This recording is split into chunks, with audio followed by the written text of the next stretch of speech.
Plymouth, Chrysler Corporation's #1 car, presents Plymouth Playhouse. Tonight from Hollywood, the London story of A Tale of Two Cities, with Wendell and Wanda Hendrix from the ABC album. Before we raise the curtain on this Dickens classic, with its cast of famous Hollywood stars, let's take a brief look at a man who's heading for stormy weather. Neither rain, nor snow, nor gloom of night shall save the American motorist from his appointed round. So for all-weather driving, Plymouth gives you a new concept of all-weather visibility. No center post, electric wipers that never slow up, defroster that's full width. And Plymouth 453 introduces a new type windshield, one piece, smoothly curving. In ordinary windshields, sharp curves here allow troublesome distortion. The new Plymouth windshield eliminates this distortion. Plymouth's better visibility is an all-round proposition. Deeper, wider side windows and huge wraparound rear window for Plymouth control tower visibility. Plymouth 453 is a new kind of low-priced car. New from the wheels up, beautifully styled throughout. You'll love the new 53 Plymouth. And you'll love Plymouth's new lower prices. Get the full story tomorrow from your nearby Plymouth dealer. And be sure to drive the beautiful new 53 Plymouth. Now, Plymouth Playhouse presents Chapter 4 of the ABC album. Hollywood. Tonight, from the Panorama chapter of the ABC album, we present drama in the classical form.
And now, the London story.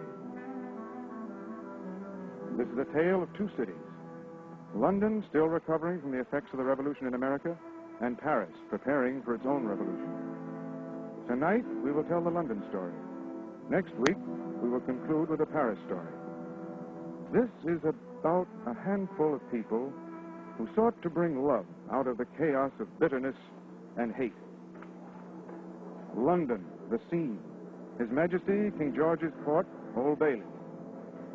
The characters by name, a certain Charles Darnay, accused of treason. A witness, Dr. Alexandra Manette, recently reclaimed to life after 18 years of imprisonment in France's infamous Bastille. His daughter, Lucie.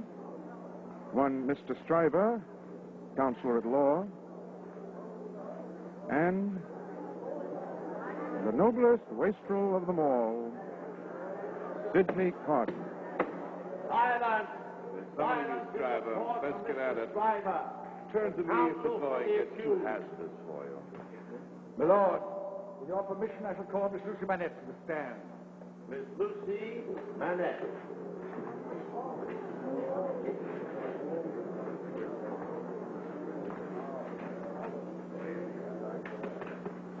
Miss Manette, look for the prisoner. Have you ever seen the prisoner before, Miss Manette? Yes, sir. Where? Aboard a packet ship that brought my father and myself to these shores from France. My father had just been released from the Bastille. Under what circumstances did you meet the prisoner? When he came aboard, he noticed that my father was not well, and the gentleman offered. You mean the prisoner? The prisoner offered to help me in any way he could. There was nothing suspicious about his actions or his manner then. Nothing to suggest that he might be a spy in the affair of France. Quite on the contrary. He always spoke of France with distaste. And in his manner, he was as open in his confidence to me as he was good and kind to my father. I only hope I do not repay him by doing him any harm today. Miss Manette, if the prisoner doesn't fully understand that the testimony you give is your duty to give, which you must give, which you cannot escape from giving, with great unwillingness perhaps, then he is the only one present here now of that condition. You may proceed, Mr. Stryver. I have nothing more to ask of Miss Manette. Dr. Alexander Manette. Dr. Alexander Manette.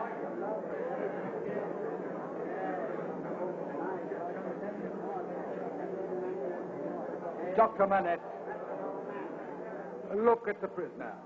Can you identify him as your fellow passenger aboard the packet ship or testify regarding his conversation with your daughter? I can do neither. Is there any particular or special reason for your being unable to do either? Yes, there is.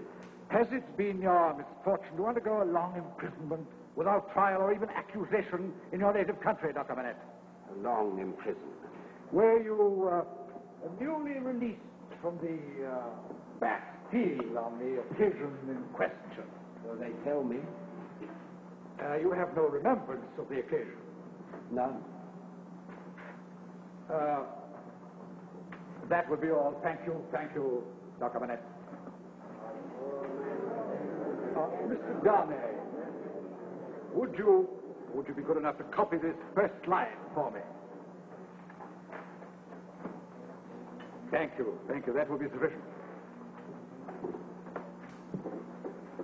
And now, will your lordship be so good as to compare the prisoner's handwriting with that on this paper? Do these handwritings seem to you to be similar, my lord? Not particularly. Thank you, my lord. Perhaps the jury will consider them in that light also. Mr. John Barsad will be. Mr. John Barsad.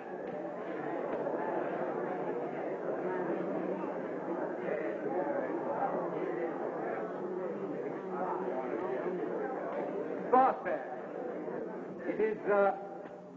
it is on your testimony that the greater part of the accusation against the prisoner rests.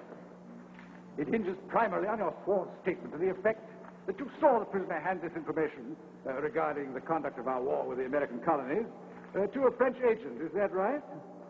That is right. The French agent, if I may recapitulate, was later caught with this information on his person.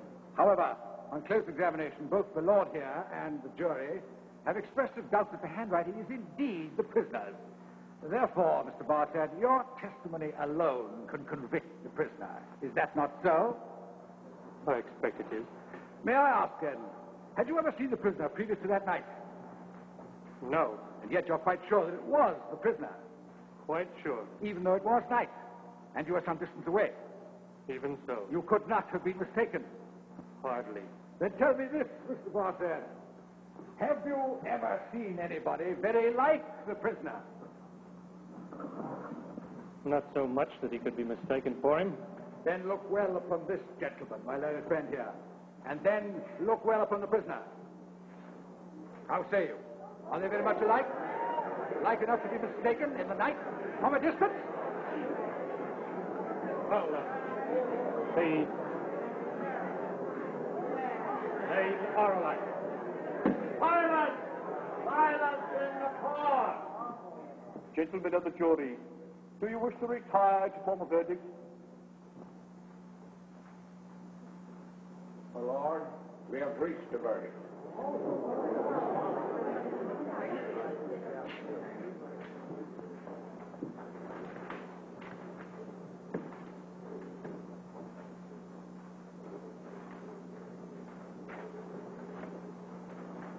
The prisoner is acquitted.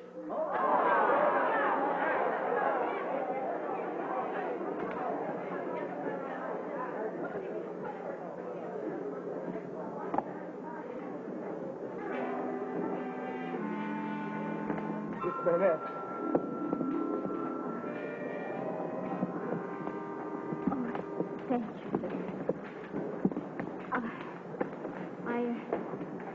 I feel better now, Father. May we go home? Jerry, Get a coach for Dr. Manette and Miss Manette. Dr. Manette, Miss Manette, what can I say to thank you both? Nothing. It is sufficient for us to know that you are free. For me to know that my testimony has done you no harm. Oh, but well worth it.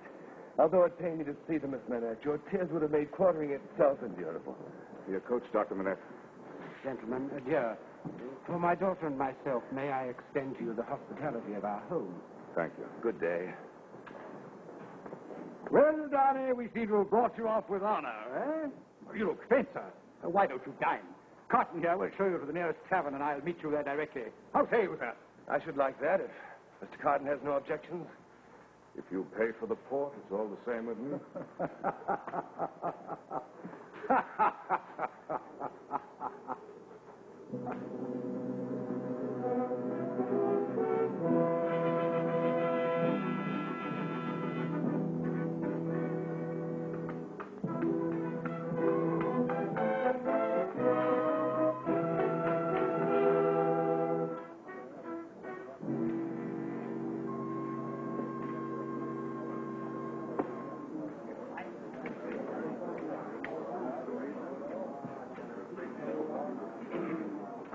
Tell me, Mr. Darnay, how does it feel to be sitting here a free man? Well, I must admit I feel much mended and part of this world once again. I expect you do. As for myself, I prefer to forget I belong to it. The world holds little good for me, except wine like this, or I for it. So you see, we're not much alike in that respect. Indeed, I don't think we're much alike at all, no matter what the jurors thought. What are you waiting for? Why don't you give your toast? What toast? It's on the tip of your tongue. Why don't you give it? Very well. To Miss Manette. Miss Manette.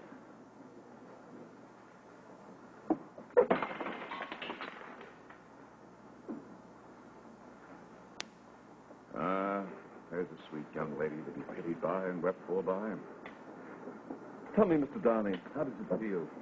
Is it worth having your life on trial to be the object of such sympathy and such compassion? If you'll forgive me, Mr. Carton, I'm very tired. I think I'm drunk, eh? I think you've been drinking. Think you know I've been drinking.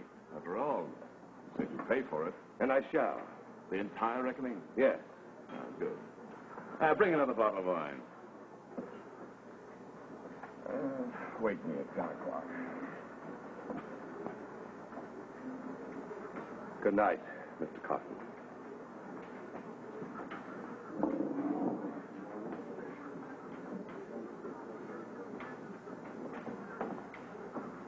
Sleep, Sidney? Yeah.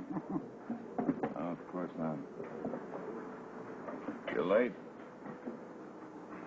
What happened to Darnay? Didn't you hit him off? We did not. I don't particularly like him. Oh, why not?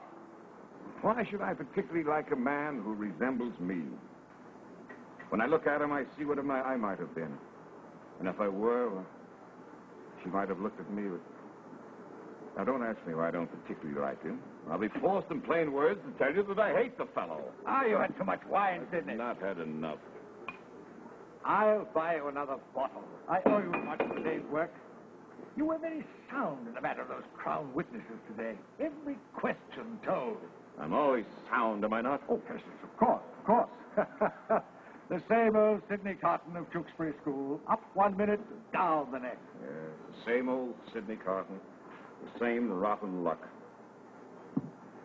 Even then, I did exercises for other boys. Seldom did my own. But why, Sidney? God knows. My way, I suppose. Oh, drink with me, will you? Shall we drink to our pretty witness of today? What pretty witness? Why, Miss Manette. Why the blazes is everyone so concerned with her all of a sudden? Aren't you, Sidney? I rather thought you were quick to see what happened to her when she fainted in court.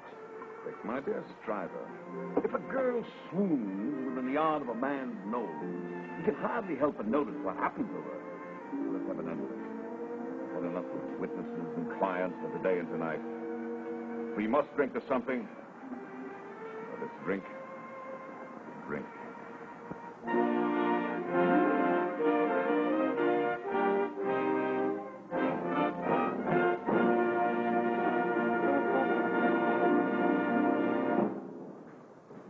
back to A Tale of Two Cities in a minute. But first, a problem and a solution. It's an age-old problem with a two-door car. Should you wait outside to let rear seat passengers in first, or... better wait inside. But then if you... Wow. Don't bother prettying up, Ma, because when they get out... Yep, same story. But you know there's a way to get rid of that dilemma. The new 1953 Plymouth brings you a brand new idea in divided seats. A 1/3, 2/3 division. Same clearance getting in and out.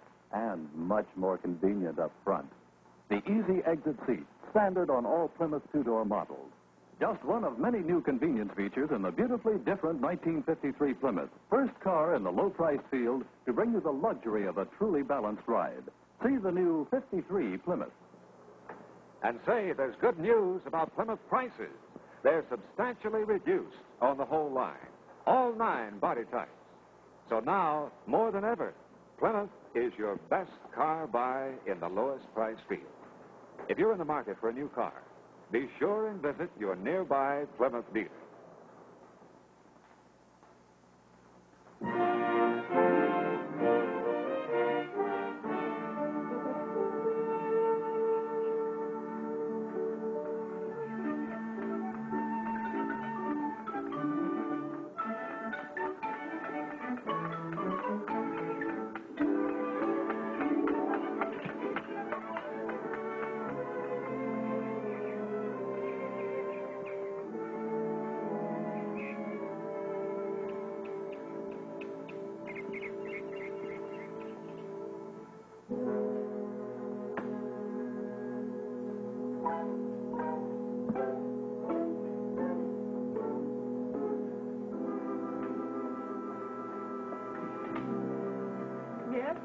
Is this the home of Dr. Manette? It is. Oh, Mr. Carton, do come in. We thought you'd forgotten us and our invitation. Well, I've been occupied with legal matters. Oh, yes, with Mr. Stryver. And Mr. Carton is in a solicitor's office, Miss Scott. Well, nobody would know it. Is Miss Manette at home? Yes, indeed, she is.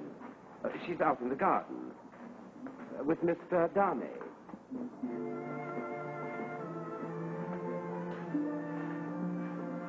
Do you play backgammon, Mr. Carton? What? If you wish, sir.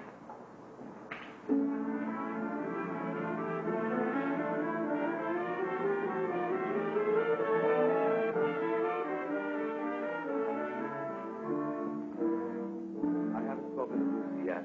You must know first. You seek no promise from me, then? None. However, may I ask, sir, if you think that she is... Sought by any other suitor? That's what I meant to say. Well, you've seen Mr. Carton here. She finds his company pleasant, I know. Beyond that, I cannot say. My daughter Lucy is in this one respect a mystery to me. I can make no guess at the state of her heart. But I promise you that if she were to tell me that you were essential to her happiness, I will give her to you. Thank you, sir. Your confidence in me ought to be returned with full confidence on my part. My present name, though but slightly changed from my mother's, is not my own. My true name is Evermond. Evermond? No. Charles Evermond, the nephew of the Marquis d'Evremond, the man responsible for your long and unjust imprisonment in the Bastille. Evermond. I have not told Lucy. However, I could not in good conscience ask for the hand of your daughter and yet withhold that secret. I divorced myself from tyranny and oppression by the aristocrats when I ventured to England. I want nothing more than to be with your daughter. If you should desire me to withdraw,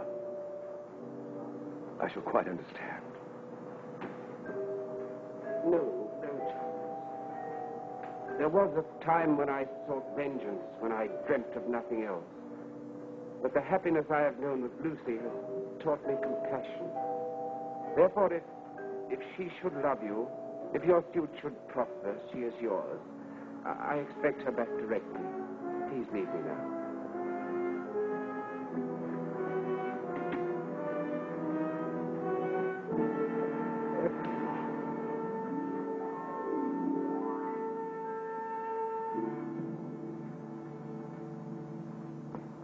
Well, what did you expect?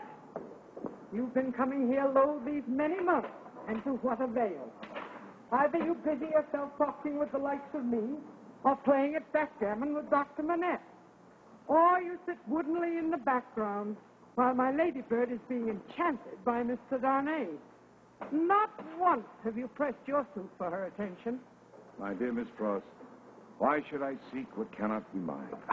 Why do you say cannot? You can mend your ways. Smell not so much of port, perhaps. Be not always so disreputably attired. Go into some solid business. Thank you for your solicitude, Miss Frost. God love you, I'm flattered by it, even touched. But I fear me it's much too late for all that. Miss Frost. Oh, hello, Carton. Hello, Darnay. Miss Frost, Miss Manette has accepted my proposal of marriage, and Dr. Manette has given us his blessing. What? My ladybird to be married? What now? Married? Miss Frost, do you hold me in such disfavor? Oh, no. But I must adjust myself to it. You see, I've looked after her for more than 10 years. I must adjust myself. If you'll excuse me. Of course. Well, have you nothing to say to me either? What would you have me say? That I'm happy for you? I wish you long life and happiness? That I've long considered you the only man fit to take Miss Manette's hand? Forgive me, I must pay my respects to Dr. Manette. But are you unhappy, Father? No, my child. Why do you ask?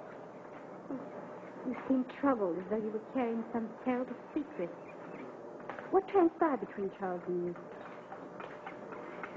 Look, if there's something wrong, I'd pray tell me, because I wouldn't be happy if I knew that my marriage saddened you or in any way brought back any of the loneliness that you knew in prison. I'd just as soon not marry Charles, however much I love him. My child. Charles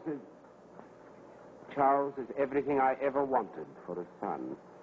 And indeed the happiest and most blessed of men. Thank you, Father. Mr. Darnay. Yes? I've been hasty with you and ill-tempered, and I regret it. You need not. But I do. What's more, I wish that we might be friends. If you wish it, we may. I do, most fervently. Then it is done. Aren't you going to wish me happiness, too? Of course, Lucy. I wish you happiness, and I wish you joy. Thank you, Sidney. But don't be so grim about it. You really are happy for us, aren't you? Of course.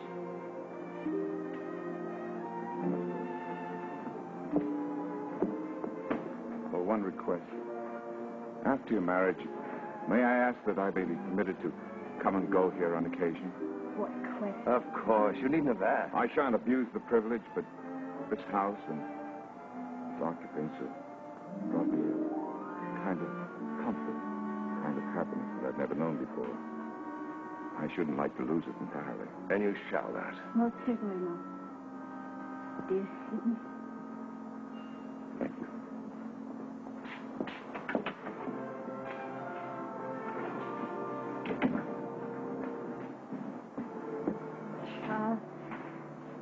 Charles, we found such happiness together.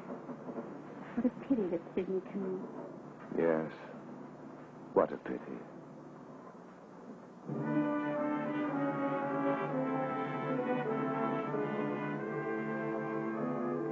In the 9 years that followed Lucie Manette's marriage to Charles Darnay, Sidney Carton came and went, claiming his privilege of coming and going uninvited. He came oftener after little Lucie was born. Meanwhile, far from London, in the oppressed and long-suffering city of Paris, an explosion took place that fateful day in mid-July of 1789, when the dread Bastille fell. On that day, the whole nation took on the color and smell of death. And as the guillotine began its fearful work of emptying the rolling carts, faint echoes carried themselves back to London.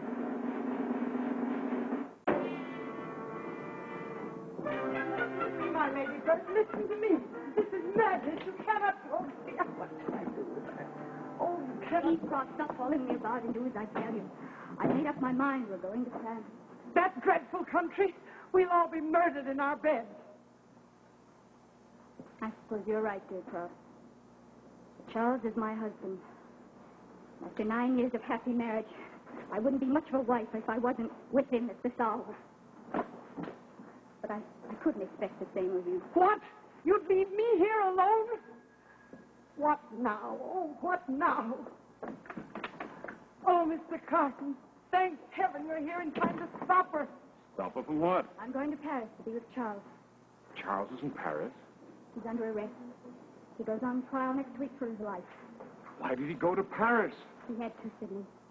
The life of an old servant depended upon his testimony before the tribunal. Now, I didn't know it before, but Charles is the Marquis d'Evremont. Charles is an aristocrat? That's even worse. Worse than you know. The minute Father heard, he went straight to Paris. Here's a letter from him. And you're going to Paris and take the child with you? Yes. Lucy, you can't. It's too great a risk. I'm sorry, Sidney, but I must.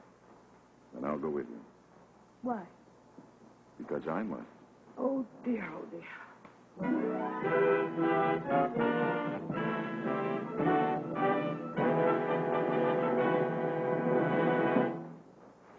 In a moment, a word about next week's program. Know what this means? Sure, it means stop, but for a lot of people, it also means shift gears. The same with this one, a traffic light. But Plymouth has a new feature that lets you drive without shifting. High drive. With Plymouth High Drive, you just put her in high and drive.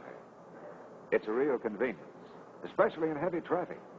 No trouble at all at signs like these, because when you stop at a traffic light, you don't have to shift. Come to a steep hill, you don't have to shift. Stop sign, you don't have to shift. And you always have plenty of pickup. Fast acceleration. High drive is the newest, smoothest way to drive without shifting, and the least expensive in the lowest price field. It's available on any 53 model Plymouth.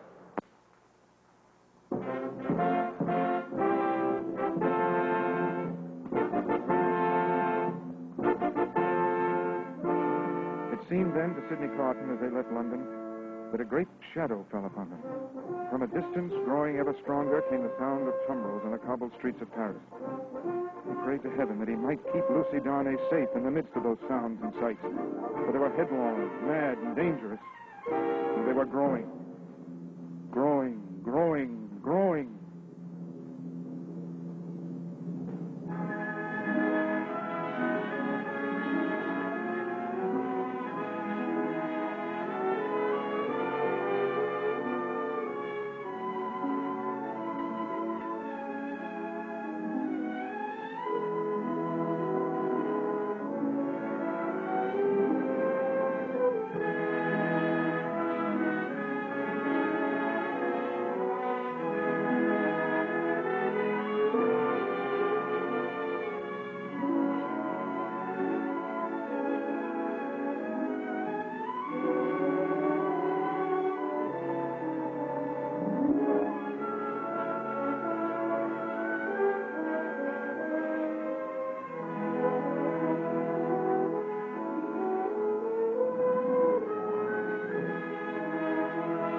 This is your host, Whit Bissell, inviting you to return to the all-live production of the Paris story on the ABC album next week.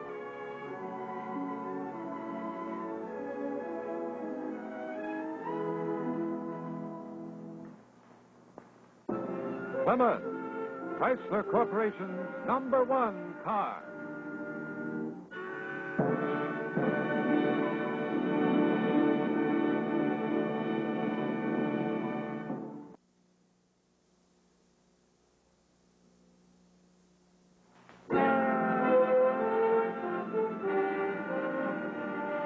Plymouth, Chrysler Corporation's #1 car brings you Plymouth Playhouse. Tonight from Hollywood, the Paris story of A Tale of Two Cities, starring Wendell, Wanda Hendrix, and Judith Evelyn from the ABC album. Before we see the final portion of this Dickens classic, let's watch one of childhood's joys being put to work for today's adults. Gliding is fun. Always a thrill. That feeling of effortless motion. And that's the sensation you get when you drive a new 53 Plymouth with automatic overdrive. On level roads, Plymouth Overdrive gives an almost downhill sensation of breezing along silently. The engine loafs when you're traveling fast. And for flashing response in passing or on hills, you step down into the power range of Plymouth's big high-compression engine. With Plymouth Overdrive, your stops for gasoline will be miles further down the road, and you'll save on engine maintenance. Plymouth Overdrive, optional at moderate extra cost, can pay for itself in driving economies. New Plymouth, biggest value and best looker in the low-price field. Tomorrow, stop at your nearby Plymouth dealers. See and drive the beautiful new 53 Plymouth. Now, Plymouth Playhouse presents Chapter 5 of the ABC album. Good evening. This is Whit Bissell in Hollywood. We hasten to settle many controversies which have arisen from last week's presentation. The London story, from A Tale of Two Cities, was a completely live television drama.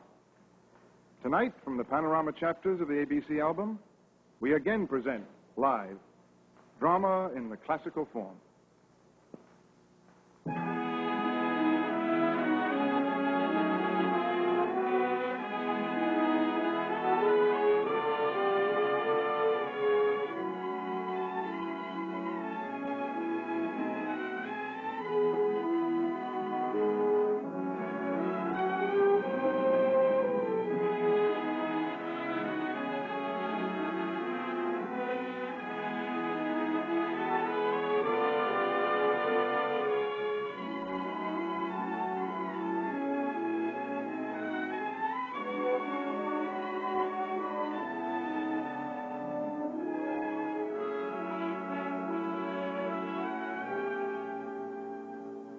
And now, the Paris story.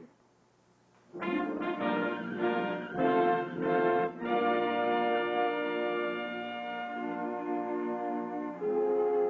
shadows that had loomed large over Lucie Darnay and Sidney Carton in London deepened and took shape in Paris. The Bastille has fallen and France is free. And in the dread tribunal, vengeful justice is being meted out wholesale fashion.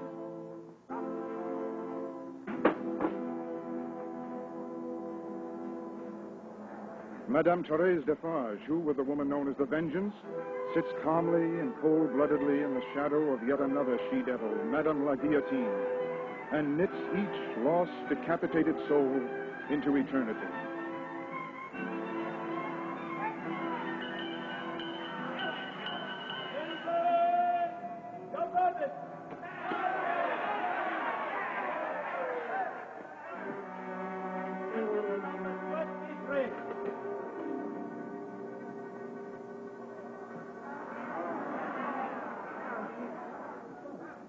Against Charles called Darnay, as follows.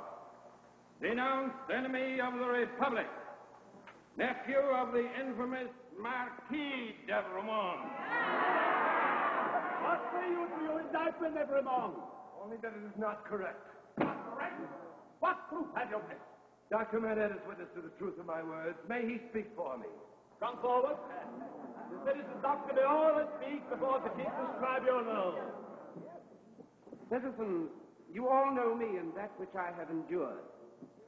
Know then that the accused was the first friend I found on my release from the Bastille, that he remained in England always faithful, devoted to my daughter and myself in our exile. Was this the way of an aristocrat and a tyrant? For that is what the indictment states. In England, the accused, far from being in favor with the aristocratic government there, was actually tried for his life by that government as a foe of England and friend of the United States. You have yet to hear why the accused returned to France. He came back when he did in order that he might save a citizen's life, even though he knew at what great personal hazard he returned. I ask you, citizens, is this criminal in the eyes of the Republic? We've heard enough! The vote, President! The vote will be taken. How do you stand, citizens? Free!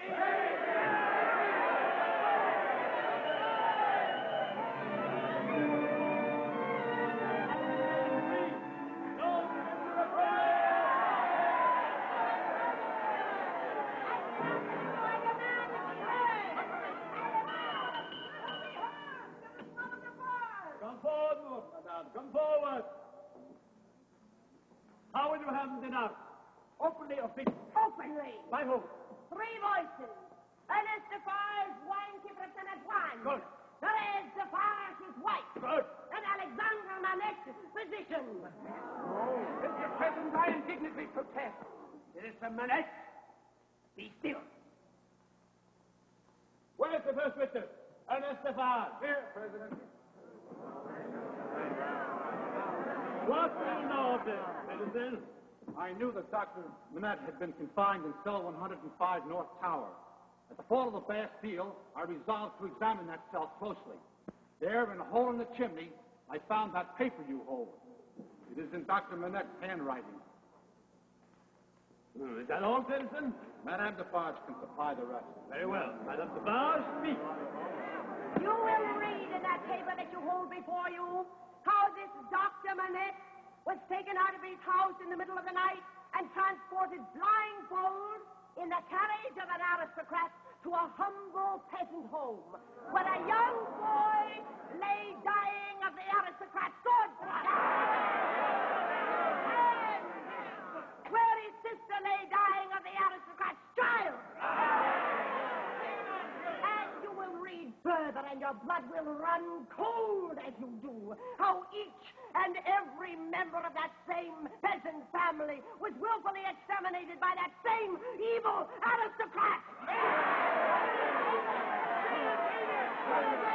The name of that aristocrat was Evremonde. The accused is Evremonde. I'm only the nephew of that man. You are still Evremonde. I denounce and I demand, and I call upon you to denounce and demand death for Evremonde. Come on. Listen, doctor. Are all these things true? They are. And is it true you were imprisoned in order that you might be kept quiet forevermore? Is it true, citizen doctor? It is true. And is it your handwriting? It is. Heaven forgive me, it is. Read some words, then. There at the end. No, I cannot. On pain of death, citizen, read.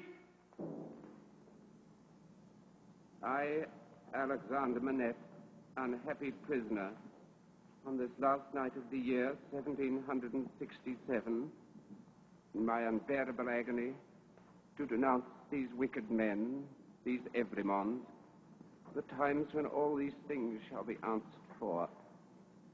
I denounce them to heaven and to earth, they and their descendants to the last of their race. Lose me, lose. Now, my doctor, save him now. Citizen, you vote.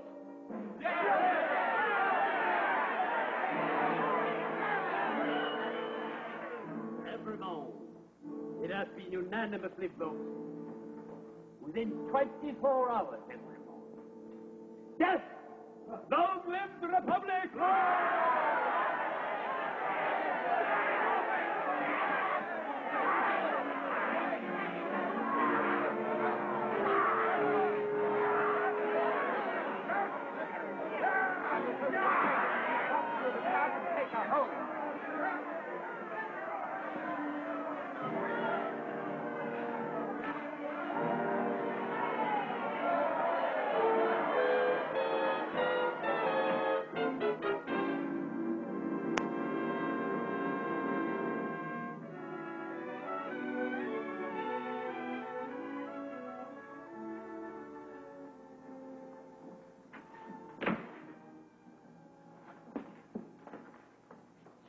Do not lose heart, my child. There are others yet to be seen. In the meantime, I have been with Charles. What did he say? Is there a message for me? He asked me to tell you to be of good heart, and bids me tell you of an upper window in the prison to which he can sometimes gain access. He thinks that if you stood in the street below, he may be able to see you. You will not be able to see him, my poor child. And even if you could, it would be unsafe for you to make any sign of recognition. I'll go anyway. I'll go immediately. Oh, Father, sometimes I think that you're my only reliance under heaven. You alone.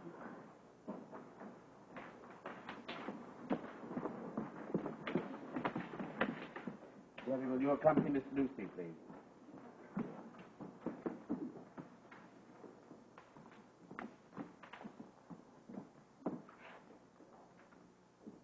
No, wait, Sidney.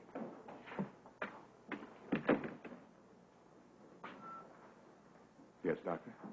There is no hope. I only went out when I did because I thought it might someday be some consolation to her.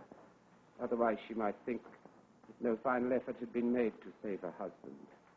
Then he will perish. Charles will perish. There is no hope. I see.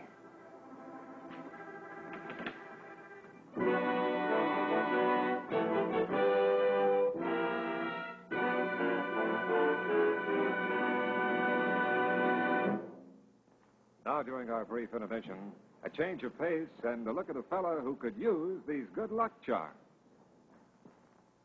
Osbert doesn't know it.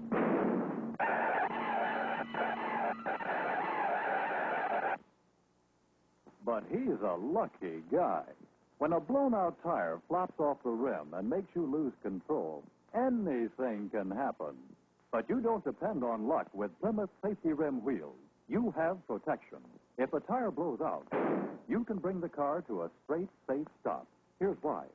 Patented retaining humps here and here hold the tire firmly in place. Only Plymouth among low-priced cars has safety rim wheels. What's more, the new 53 Plymouth brings you true balance for the smoothest ride ever. She's a real beauty, all right, and the biggest value in the low-price field. The beautiful new 53 Plymouth. You'll need these, not with a 53 Plymouth. Nope, in a Plymouth, your safety doesn't depend on luck. Plymouth designers and engineers have safety in mind at all times. Inside Plymouth's safety rim wheels, there are 2 cylinders to operate the front wheel brake shoes. By adding a second cylinder, Plymouth gives you greater control with easy pedal pressure. It's a quality feature you find only in Plymouth in the lowest price field. Plymouth is famous for features that mean extra safety and extra value. And these days, Plymouth value is an even bigger word. You heard about the new lower prices? That's right, on every Plymouth model. So if you're in the market for a new car, be sure to see Plymouth before you buy.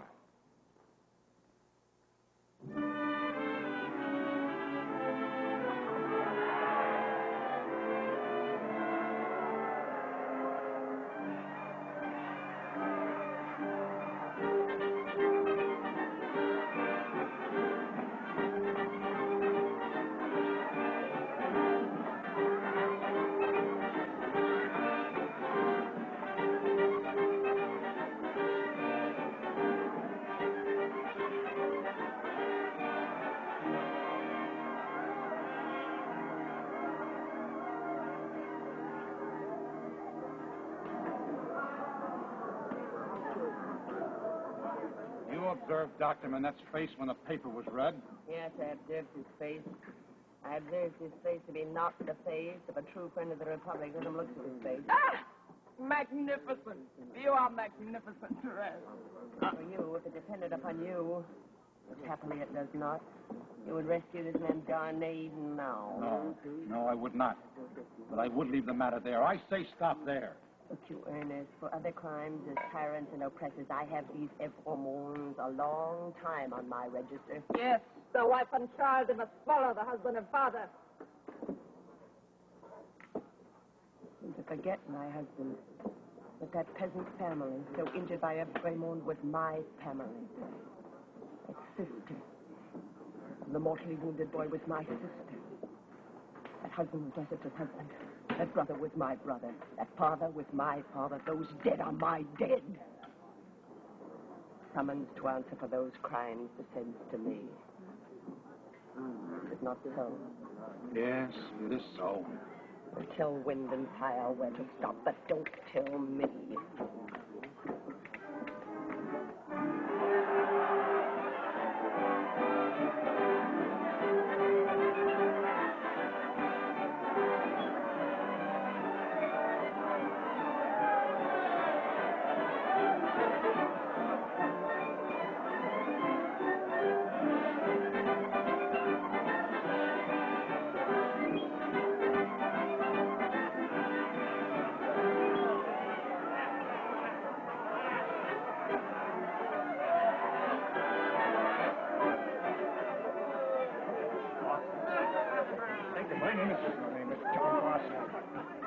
false testimony against Charles Darnay in London 10 years ago. Don't deny it, I'm Carton. Since you insist. What are you doing here at the prison? Wagon. Oh, I don't think the Republican transfer was entirely your business. If they knew you were an Englishman under a French name, they knew your long record for spying and informing, they'd never believe you. They wouldn't believe you either. At any rate, Madame la Guillotine would settle it for all night. All right. I'm returning to her at the prison. Turn. Oh, my friend. Maybe we'll strike a bargain. Yes, you do.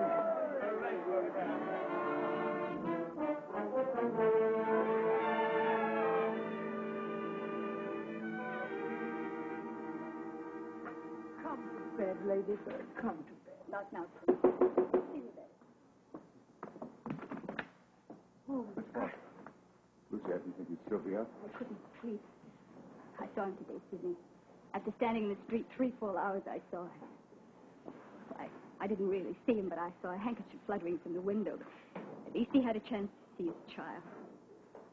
Sidney, what's going to happen to us? Lucy, this is my certificate to leave the city. Keep it for me until I return. What should I? Listen to me. You and your father, and even little Lucy, are in danger of denunciation by Madame Defarge. I heard it from her own lips. You must get ready to leave the city at once. But I can't. But you must. For your child and for your father, you must leave Paris immediately. Now listen to me. At 2 o'clock, 2 hours after midnight, there'll be a coach ready and waiting, standing by. This is Charles' last arrangement. Now get into the coach with your father and little Lucy, and the moment my place is occupied, drive off. Remember, wait for nothing but for my place to be occupied, and then for England. You understand? Yes. Look, never mind about the baggage. Miss Pross and Jerry can follow in another coach. Change the plans or delay for any reason, and no life can possibly be saved, and many lives may be lost. Oh. This tears. What a waste is this.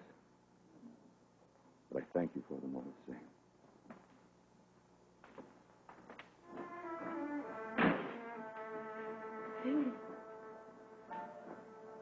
Oh.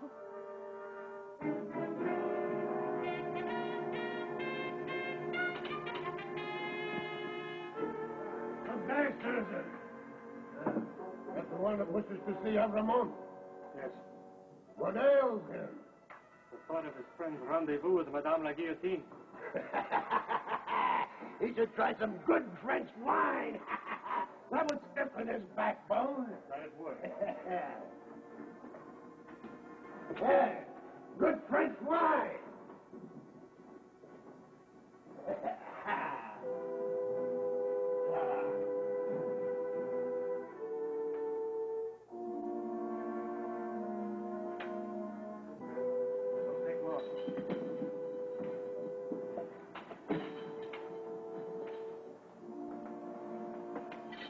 Yes. Yes.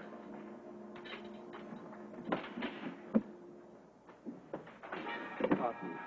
Well, Charles? You're not a prisoner. No, I bring a request from Lucy. What is it? That you do what I ask. Carton, this is madness. Escape cannot be accomplished. It's been tried and already failed. Oh, don't add your death to the bitterness of mine. If I ask you to pass through that door, I do refuse. No, now listen to me. Lucy's waiting in the street below. What? Her eyes this very moment are fixed upon that window. I do not see her. I'll show it to you. What vapor is that, vapor? Nothing cross unconscious of nothing. There she is. There. There, with the child.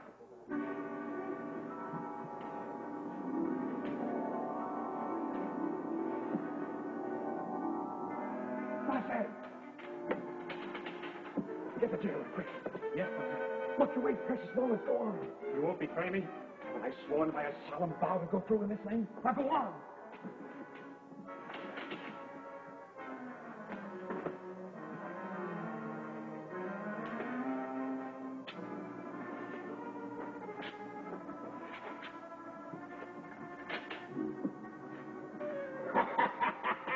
That was too much for him, mate. These Englishmen.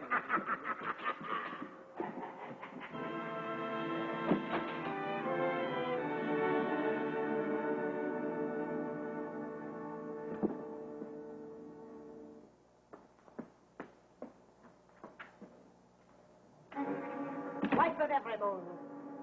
Where is she?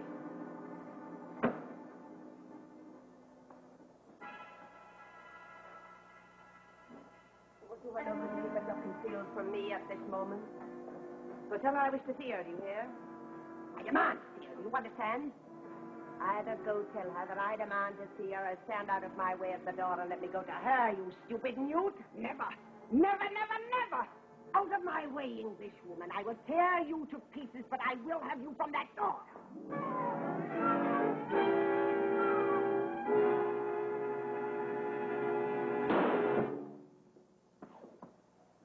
Oh. Oh. Oh. Oh. Oh.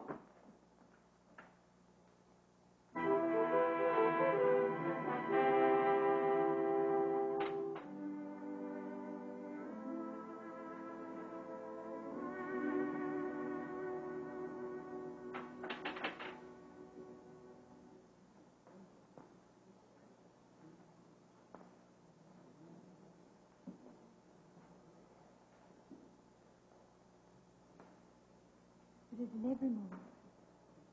I am a seamstress who is with you at the citizens' tribunal. Yes, I forget what you were accused of. Plotting against the Republic. Who would think of plotting this name? It is in every moment. I would not be unwilling to die if the Republic, which is to do so much good for us peasants, would profit by my death. How can that be?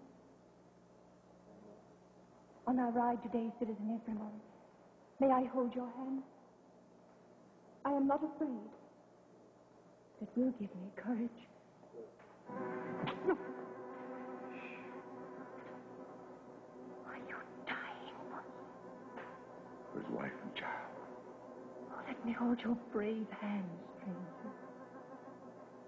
Yes, my poor sister. To the end.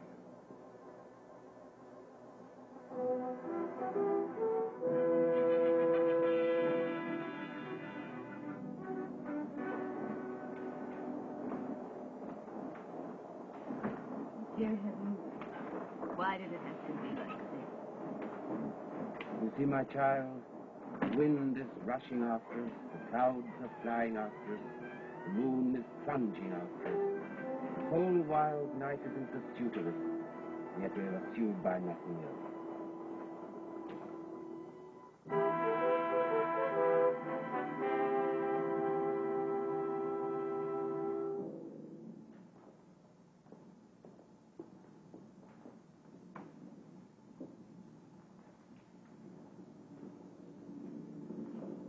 Are they coming for us now? Yes, my dear. But for you, dear stranger, I should not be so composed. I think you were sent to me by heaven. Or you to me. Fix your eyes upon me and mind no other object. I mind nothing when I hold your hand. I shall mind nothing when I let it go. They are rapid. They will be rapid. Fear not. Comfort me so much.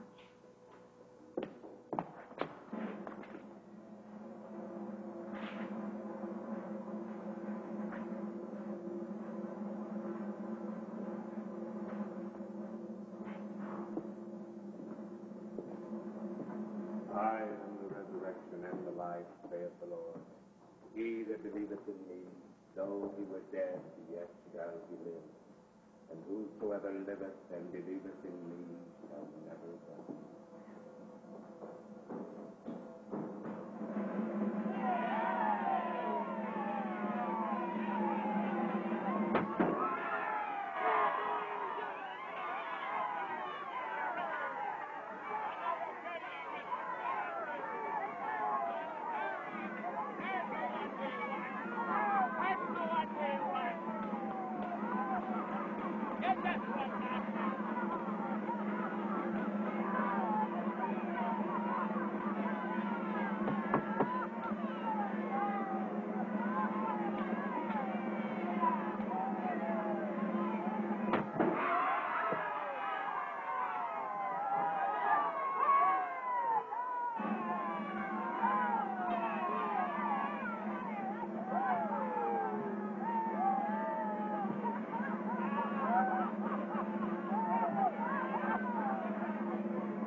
better thing that I do than I have ever done.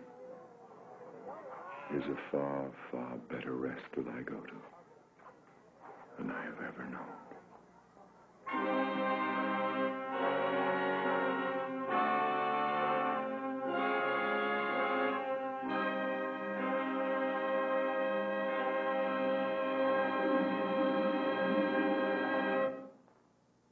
Before we hear the news about next week's program, a brief reminder about value, which we all look for, whether we're buying catnip, cabbages, or cars. In the lowest price field, Plymouth offers you more big car features than any other automobile, and you're going to like today's new price tags. The new lower prices make Plymouth a bigger value than ever. So before you invest in any car, get the full story on Plymouth, your best car buy in the lowest price field.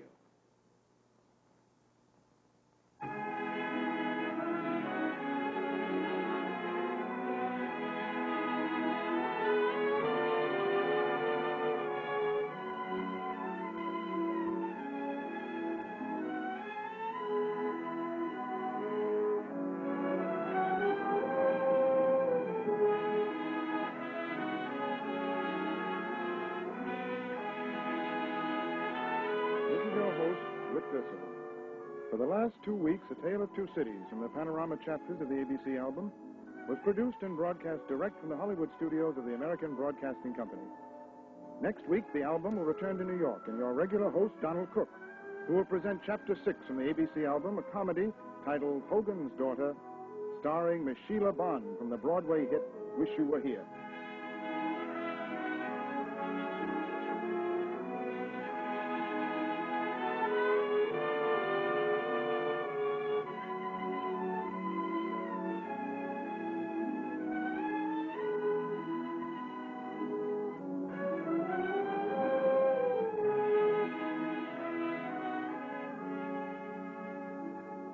This has been a live television production. Good night.